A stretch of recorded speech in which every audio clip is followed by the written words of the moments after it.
ரகசியம் பரம ரகசியம் நிகழ்ச்சிக்காக உங்கள் அனைவரையும் அன்போடு வரவேற்கின்றேன். இன்றைய நிகழ்ச்சியில் நம்ம பேச போகிற பரம ரகசியங்கள், முன்னாள் அதிமுக அமைச்சர்கள் வெளிநாடுகளில் வாங்கி குவித்த சொத்துக்கள், மோப்பம் பிடித்த லஞ்ச ஒழிப்பு துறை, ஸ்டாலின் மருமகன் சபரீசனிடம் டீல் பேச தூதுவிட்ட கொங்கு அமைச்சர்கள், ஊழல் புகார் குற்றச்சாட்டு அடுத்த டார்கெட் யார்? இந்த தலைப்புகளில் தான் நம்ம பேச போகிறோம். முக்கியமாக பதட்டத்தில் இருக்கக்கூடிய அதிமுக முன்னாள் அமைச்சர்கள் என்னெல்லாம் செஞ்சிட்ருக்கிறாங்க, ஊழல் வழக்கிலிருந்து தப்பிப்பதற்காக என்ன மாதிரியான டீல் போட்டுட்ருக்காங்க, அதை பற்றி பேச போகிறோம். அடுத்து குறிப்பாக ஸ்டாலின் மருமகன் சபரீசனை நோக்கி அதிமுக முக்கிய புள்ளிகள் நகர்ந்து கொண்டிருக்கிறார்கள். அதற்கு பின்னணியில் இருக்கக்கூடிய திட்டங்கள் என்ன, இதை பற்றியெல்லாம் தான் இந்த நிகழ்ச்சியில் பேச போகிறோம். ரகசியம் பரம ரகசியம்.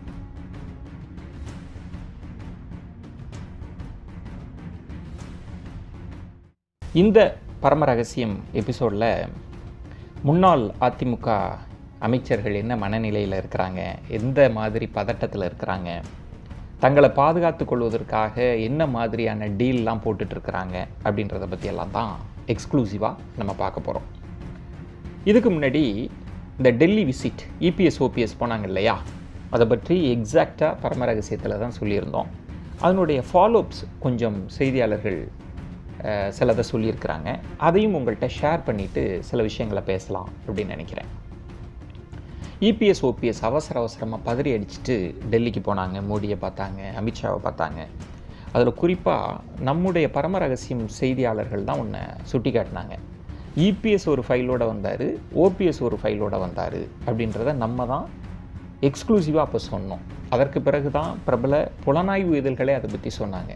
இரட்டை தலைமைகள் 2 ஃபைலோடு வந்தாங்க அப்படின்னு நம்ம தான் அதை சுட்டி காட்டினோம்.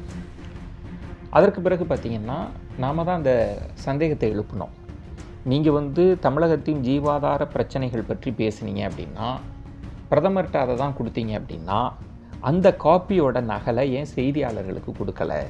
பொதுவாக அப்படி கொடுத்துட்டு எல்லாருக்கும் கொடுப்பது தானே வழக்கம். அந்த சந்தேகத்தையும் நம்ம செய்தியாளர்கள் அப்போது எழுப்பினாங்க.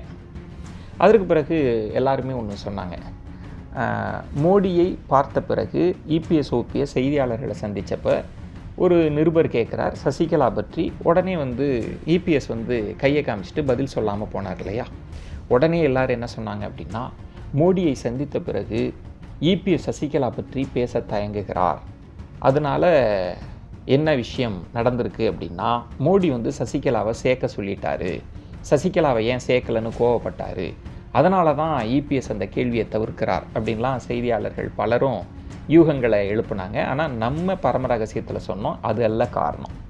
இபிஎஸ் ஏன் சசிகலா தொடர்பான கேள்வியை தவிர்த்தார் அப்படின்னா, அந்த இடத்துல ஓபிஎஸ் இருந்தார். எப்போதெல்லாம் ஓபிஎஸ் இருக்கிற பொழுது சசிகலா தொடர்பான கேள்வி எழுப்பப்படுதோ அப்போதெல்லாம் அந்த கேள்வியை தவிர்த்து விட்டு அமைதியாக போகிறார். இதுதான் இதன் பின்னணியில் இருக்கிற சூட்சமம்னு நம்ம தான் சுட்டி காட்டணும். நம்ம தான் சொன்னோம், பிரதமர் மோடி பெருசாக சசிகலா பற்றியெல்லாம் பேசலை அப்படின்னு. நீங்கள் அதை ஒட்டி பார்த்தீங்கன்னா ஓபிஎஸ் யாரும் அதிமுகவை கைப்பற்ற முடியாதுன்னு சூசகமாக பேசிட்டார். ஸோ பரம ரகசியத்தில் நம்ம அந்த தொட்டு காட்டுகிற புள்ளிகள்லாம் அடுத்தடுத்து நீங்கள் அப்படியே நிஜமாவதை நீங்கள் பார்த்துக்கிட்டே இருக்கலாம். இதெல்லாம் ஒரு பக்கம் நடந்தது.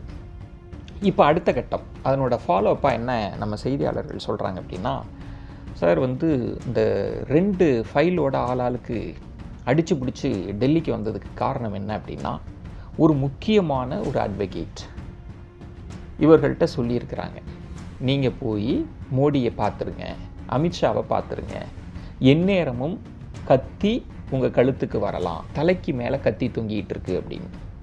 என்னன்னு விசாரித்தா, கடந்த ஆட்சியில் அமைச்சர்கள்லாம் இஷ்டத்துக்கு பூந்து விளையாண்டுருக்கிறாங்க அப்படின்றத பலருமே பேசுகிறாங்க. ஜெயலலிதா இல்லை, போயஸ் கார்டனில் கேட்பதற்கு சசிகலாவும் இல்லை, மானிட்டரிங் செட்டப் கிடையாது, அதனால் இஷ்டத்துக்கு பூந்து விளையாண்டுருக்கிறாங்க.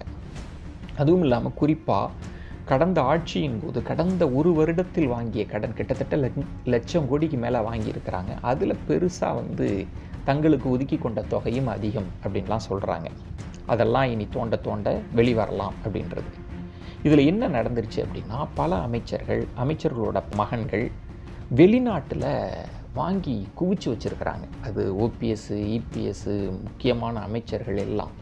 விசாரித்த போது நம்ம செய்தியாளர்கள் சொல்கிறது, வெளிநாடுகளில் 5 ஸ்டார் ஹோட்டல் வாங்கியிருக்கிறாங்க. குறிப்பாக வளைகுடா நாடுகளில் நிறைய இன்வெஸ்ட்மெண்ட் நடந்திருக்கு. நிறைய ரியல் எஸ்டேட் விஷயத்தில் இன்வெஸ்ட் பண்ணியிருக்கிறாங்க. நிறைய வெளிநாட்டு கம்பெனிகளில் முதலீடு பண்ணியிருக்கிறாங்க. இன்னும் சொல்லணுன்னா சில அமைச்சர்களோட பசங்க குட்டி குட்டி தீவுகளெல்லாம் வாங்கியிருக்கிறாங்க.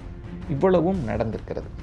என்ன நடந்திருக்கு அப்படின்னா, எலெக்ஷன் ரிசல்ட் வரதுக்கு முன்னாடியே பரம ரகசியத்தில் நம்ம சொன்னோம், எப்படியும் ஆட்சி மாறப்போகுது, திமுக ஆட்சி வந்தால் நம்மளை தோண்டி துருவாங்க அப்படின்னு. பல முன்னாள் அமைச்சர்கள் என்ன பண்ணியிருக்காங்கன்னா, நிறைய ஆடிட்டரை வரவழைச்சு, நிறைய வக்கீல்களை வரவழைச்சு எப்படி சரி கட்டுறது என்ன அப்படின்றதெல்லாம் ஓப்பனாக பேசியிருக்காங்க. சில பண்ணை வீடுகளில் இந்த ரகசிய கூட்டம்லாம் நடந்திருக்கு. அதையும் நம்ம பரம ரகசியத்தில் சுட்டி காட்டணும்.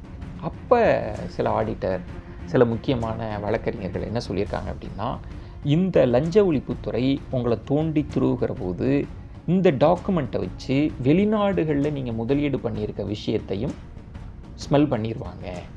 நீங்கள் வெளிநாடுகள் முதலீடு, வெளிநாட்டில் நீங்கள் செஞ்சுருக்கக்கூடிய முதலீடு, வாங்கியிருக்கக்கூடிய 5 ஸ்டார் ஹோட்டல், தீவுகள், இது எப்படியும் லஞ்ச ஒழிப்புத்துறை மூலமாக இந்த சர்ச்சில் கிடைச்ச பிறகு வருமான வரித்துறை, அமலாக்கத்துறையெல்லாம் உள்ளுக்கு வந்துடும். இது பெரிய சிக்கலாக போயிடும். லஞ்ச ஒழிப்புத்துறை உங்கள் மீது போடுகிற வழக்கிலேயே இந்த விஷயங்கள்லாம் வெளிவருகிற போது கோர்ட்டே டைரக்ஷன் கொடுப்பாங்க. வருமான வரித்துறைக்கும் அமலாக்கத்துறைக்கும் கொடுத்தா அது பெரிய சிக்கலாயிடும் அப்படின்லாம் சொன்ன பிறகு தான் இவங்க பதட்டம் அடைஞ்சிருக்காங்க. ஆஹா, பெரிய பிரச்சனை அப்படின்னு. அதில் ஒரு முக்கியமான ஒரு ஓய்வு பெற்ற ஒரு நீதிபதி, அவரோட அட்வைஸையும் இவங்க கேட்குறாங்க போல இருக்குது. அவங்க தான், நீங்கள் உடனடியாக போய் மோடியை பார்த்துருங்க, அமித்ஷாவை பார்த்துருங்க, விவகாரத்தை சொல்லிவிடுங்கள் அப்படின்னு சொல்லியிருக்கிறாங்க. இதில் இன்னொன்று, எம்ஆர் விஜயபாஸ்கர் வீட்டுக்கு போன பிறகு எல்லாருமே அலர்ட் ஆகிட்டாங்க. ஆஹா, அடுத்து நம்ம வீட்டுக்கு வரலாம், இல்லை இங்கே போகலாம், அங்கே போகலாம் அப்படின்னு யூகங்கள் அடிப்படையில் சரி இனியும் பொறுக்க வேண்டாம்னு சொல்லி தான் மோடியை போய் பார்த்துருக்குறாங்க. மோடிகிட்ட சொல்லியிருக்கிறாங்க, இந்த மாதிரி இஷ்யூஸ்லாம் இருக்குது, எனக்கு தெரியல, மத்திய புலனாய்வு அமைப்புகள் எங்களுக்கு நெருக்கடி கொடுத்தா ரொம்ப சிக்கலாயிரும். அது பொலிட்டிக்கலாக நாடாளுமன்ற தேர்தல்லையும் வரவிருக்கக்கூடிய அந்த தேர்தலில் பெரிய தாக்கத்தை ஏற்படுத்தும், உள்ளாட்சி தேர்தலில் பிரச்சனையை ஏற்படுத்தும், கட்சி கலகலத்துரும்லாம் சொல்லியிருக்கிறாங்க. நம்ம முன்பே சுட்டி காட்டினோம். பெருசாக பிரதமர் மோடி அவர்கள் அதுக்கு ரியாக்ட் பண்ணல, கேட்டுக்கிட்டாராம். அமித்ஷாட்டையும் கொஞ்ச நேரம் தான் சந்திப்பு, அதை முடித்தோடனே வந்துட்டாங்க. ஆக இவங்க என்னென்னலாம் செஞ்சுருக்கிறாங்க, என்னென்ன முதலீடுகள்லாம் இருக்குது அப்படின்றது ஏற்கனவே உள்துறை அமைச்சர்கிட்ட இருந்தாலும் கூட இவங்களாவே ஒப்புதல் வாக்குமூலம் மாதிரி போய் சரண்டரும் அடைஞ்சிட்டாங்க. இது எங்களை கவுந்து பண்ணுங்க. இது ஒரு விஷயம் அங்கே நடந்திருக்கு. ஆனால் பிரதமரை பொறுத்த வரைக்கும் இங்கு தமிழ்நாட்டில் லஞ்ச ஒழிப்புத்துறை எடுக்கிற நடவடிக்கைக்குள்ளே பெருசாக நாங்கள் தலையிட முடியாது அப்படின்னு சொல்லியிருக்கிறார். நம்ம இன்னொன்று சொன்னோம், ஆளுநர் விவகாரத்தில் என்ன மாற்றம் வரப்போகுது அதை நம்ம தான் முன்கூட்டியே சொல்லியிருப்போம், பொறுத்திருந்து நம்ம பார்க்கணும். இது ஒரு புறம். அதுக்கப்புறம் திமுக முன்னாள் அமைச்சர்கள், திமுக பெரிய தலைவர்கள் மீது என்ன நடவடிக்கை எடுக்க போகிறாங்க அப்படின்றத பார்க்கணும். அப்படி நடவடிக்கை எடுத்தால் இந்த டெல்லி விசிட்டுக்கும் அதுக்கும் சம்பந்தம், அதையும் நம்ம செய்தியாளர்கள் சுட்டி காட்டினாங்க. இது ஒரு புறம் நடந்துகிட்ருக்கு. இங்கே தமிழ்நாட்டுக்குள்ளேயே பல முக்கிய அமைச்சர்கள், சில முன்னாள் அமைச்சர்கள் பேசுகிறதே கிடையாது. முன்னாடிலாம் அவ்வளவு பேச்சான பேச்சு பேசின பல அமைச்சர்கள் இன்றைக்கி ரொம்ப அமைதியாக இருப்பதாக நம்ம செய்தியாளர்கள் சுட்டி காட்டுறாங்க. சில பேட்டிகளுக்காக போனால் கூட ஒரு முன்னாள் அமைச்சர் சொன்னாராம், எனக்கு டைமே சரியில்லை, நேரம் சரியில்லை, ராசி சரியில்லை, தயவுசெய்து விட்டுருப்பா, என் நாக்கில் தான்ப்பா சனி அப்படின்னு வேதனையோடு சொல்லியிருக்கிறார். அதனால் தயவுசெய்து இப்போதைக்கு எதுவுமே வேண்டாம், என்னை பற்றி எந்த செய்தியும் வராமல் இருந்தால் சந்தோஷம் அப்படின்லாம் சொல்லியிருக்கிறார். அதையும் நம்ம செய்தியாளர்கள் சுட்டி காட்டுறாங்க. அதில் என்ன பண்ணியிருக்காங்கன்னா, நிறைய முன்னாள் அதிமுக அமைச்சர்கள் திமுக மாவட்ட செயலாளர் இருப்பாங்கள்ல, அவங்க ஏரியாவில் கட்டாயம் அவங்களுக்குள்ள ஒரு சின்ன அண்டர்ஸ்டாண்டிங்லாம் இருக்கும். இவங்க ஆளுங்கட்சியாக இருக்கிறப்ப அவங்க ஆளுங்கட்சியாக இருக்கிறப்ப இவங்கன்னு அவங்கள்ட்ட போய் சொல்லியிருக்கிறாங்க, என்னையும் பார்த்து செய்யுங்க, நம்மளை ஏதாவது கொஞ்சம் சேவ் பண்ணி விட சொல்லுங்கள், நீங்கள் ஏதாவது சொல்லுங்கள், நீங்கள் பேசுங்க அப்படின்லாம் பலர்கிட்ட போய் முறையிட்டு இருக்கிறாங்க. பல திமுக அமைச்சர்கள்ட்டையும் பேசி பார்த்துருக்குறாங்க. இன்னும் சொல்லணுன்னா, ஒரு முக்கியமான அதிமுககாரர், அவரோட ரிலேட்டிவ் திமுக தற்போதைய அமைச்சர் வீட்டில் பொண்ணு எடுத்திருக்கிறாரு. அந்த மாதிரி உறவினர்கள்லாம் வச்சு பேசி பார்த்துருப்பாங்க போல இருக்கு. ஆனால் திமுக அமைச்சர்கள் என்ன சொல்கிறாங்க அப்படின்னா, எங்களால் இந்த விஷயத்தில் எதுவுமே செய்ய முடியாது அப்படின்ட்டுருக்காங்க.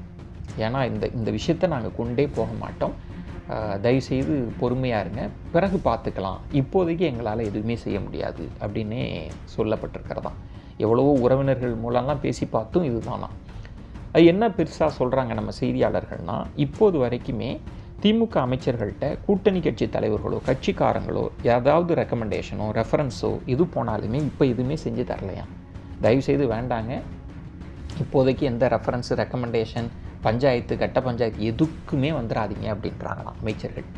இதுக்கு இன்னொரு காரணம் என்ன சொல்கிறாங்கன்னா, திமுக அமைச்சர்களுக்குள்ளேயே ஒரு சந்தேகம் இருக்குது. தங்களுடைய நடவடிக்கைகளை முதலமைச்சர் வேறொரு ரூட்டில் நம்மளை கண்காணிச்சிட்ருக்காரோ அப்படின்ற பயமும் இருக்குது. அதனால் எல்லா கட்சிக்காரங்களும் அடக்கி தான் அவாச்சிட்ருக்கிறாங்க. சில திமுக அமைச்சர்கள் கூட்டணி கட்சியினர்கிட்டே சொல்லியிருக்காங்களாம், கொஞ்சம் பொறுத்துக்குங்கண்ணே, உள்ளாட்சி தேர்தலெல்லாம் முடியட்டும், இந்த சட்டமன்ற கூட்டத்தொடரெல்லாம் முடியட்டும், பிறகு பார்த்துக்கலாம், இப்போதைக்கு எதுவும் வேண்டாம் அப்படின்னு சொல்லியிருக்காங்க. அந்த இடத்துல தான் நீங்கள் பார்த்தீங்கன்னா இந்த ஊழல் வழக்கு இதுக்கு சேவ்கார்ட் பண்ணுறதுக்கு முயற்சி அப்படின்னு போனால் நம்ம பதவியே காலி ஆகிடுன்ற பயத்தில் இருக்கிறதுனால இவர்களுமே பெருசாக திமுக அமைச்சர்களுமே அவங்களுக்கு உதவலை அப்படின்றாங்க. இதில் குறிப்பாக கொங்கு மண்டலத்தை சேர்ந்த சில முக்கியமான 2 பெரிய தலைகள் அவங்க தான் பெரிய அளவில் பணம் சேர்த்துருக்கிறாங்க. இன்னொருத்தர் அவர் டிரான்ஸ்ஃபர்லேயே பெரிய பணம் பார்த்ததா சொல்கிறாங்க. நம்ம செய்தியாளர்கள் சொல்கிறாங்க, எலெக்ஷன் நோட்டிஃபிகேஷன் வரதுக்கு கொஞ்ச நேரத்துக்கு முன்னாடி ஒரு டிரான்ஸ்ஃபருக்கு அவர் ட்ரை பண்ணியிருக்கிறார். கிட்டத்தட்ட ஒரு பல கோடிக்கு மதிப்புள்ள ஒரு டிரான்ஸ்ஃபர் போல இருக்குது, அதை ட்ரை பண்ணியிருக்கிறார். எல்லாமே பாஸ் பண்ணியிருக்கிறார். ஒரு முக்கியமான ஒரு மருத்துவமனையிலேருந்து இன்னொரு மருத்துவமனைக்கு மாற்றிட்டு அவர் அங்கே ப்ளேஸ் பண்ணுறதுக்கு. ஆனால் அது எலெக்ஷன் கமிஷன் தடுத்துருக்குறாங்க. நான் ட்ரான்ஸ்ஃபரெல்லாம் இனி நாங்கள் அலோவ் பண்ண மாட்டோம் அப்படின்னு. அந்த அளவுக்கு கடைசி நொடி வரைக்கும் அவர் பணம் பார்த்துருக்கிறார். அந்த அமைச்சர் எல்லாமே என்ன பண்ணியிருக்கிறாருன்னா, பெரிய தொகை வச்சுருக்கிறவங்கெல்லாம் சரி என்ன பண்ணலாம் அப்படின்னு யோசிச்சுட்டு இருக்கப்ப அவங்களுக்கு ஒரு முக்கியமான ஒரு ஆள் என்ன சொல்லியிருக்கிறார், இங்கே நீங்கள் திமுக அமைச்சரெல்லாம் வச்சு ஒன்றும் பண்ண முடியாது, நான் சொல்கிற ரூட்டுக்கு போங்க, சபரீசனை எப்படியாவது நீங்கள் தொடர்புக்கு கொண்டு வந்துட்டீங்கன்னா, அவரோட பேசுனீங்கன்னா ஏதேனும் உங்களுக்கு நடக்கலாம், ஏதாவது ஒரு சின்ன டோர் ஓப்பன் ஆகலாம் அப்படின்னு சொல்லப்பட்டிருக்கிறது போல இருக்குது. உடனே முக்கியமான அந்த பெரிய தலைகள்லாம் அதையும் ட்ரை பண்ணியிருக்காங்க போல இருக்குது. ஒரு டீல் கூட பேசி பார்க்கலாம் அப்படின்ற அளவுக்கு பேசி பார்க்கலான்னு முயற்சி செஞ்சுருக்கிறாங்க. ஆனால் அந்த தரப்பிலிருந்து சபரீசன் தரப்பிலிருந்து பெருசாக டோர் ஓப்பன் ஆகலை அப்படின்னு சொல்கிறாங்க. ஆனால் நம்ம செய்தியாளர் சொல்கிறது அதுக்கான முயற்சிகளை இவங்க செஞ்சிட்ருக்கிறாங்க. சபரீசன் மூலமாக இந்த வழக்குகளிலிருந்து தப்பித்து கொள்ள முடியுமா, ஒரு டீல் போட முடியுமா, ஒரு அக்ரிமெண்ட் போட முடியுமா அப்படிலாம் பேசுகிறாங்க போல இருக்குது. அது இது வரைக்கும் அந்த டோர் ஓப்பன் ஆகலை அப்படின்னு சொல்கிறாங்க. ஆனால் தொடர்ந்து முயற்சிச்சுட்டே இருக்கிறாங்க. இது என்ன நடக்க போகுது அப்படின்னு தெரியல. நம்ம கோட்டை வட்டாரத்தில் செய்தியாளர்கள் சில விஷயங்கள்லாம் விசாரித்தாங்க. ஏன்னா நம்ம கேட்டிருக்கார், நீங்கள் லஞ்ச ஒழிப்புத்துறையில் கடந்த ஆண்டு புகார் கொடுத்தீங்க, உங்களோட குற்றச்சாட்டை லஞ்ச ஒழிப்புத்துறை துரிதமாக செயல்படலை அப்படின்றது. அதற்கு பிறகு நீங்கள் ஆளுநர்கிட்ட போய் முறையிட்டீங்க, ஆளுநரும் துரிதமாக செயல்படலை அப்படின்றது தான் குற்றச்சாட்டு.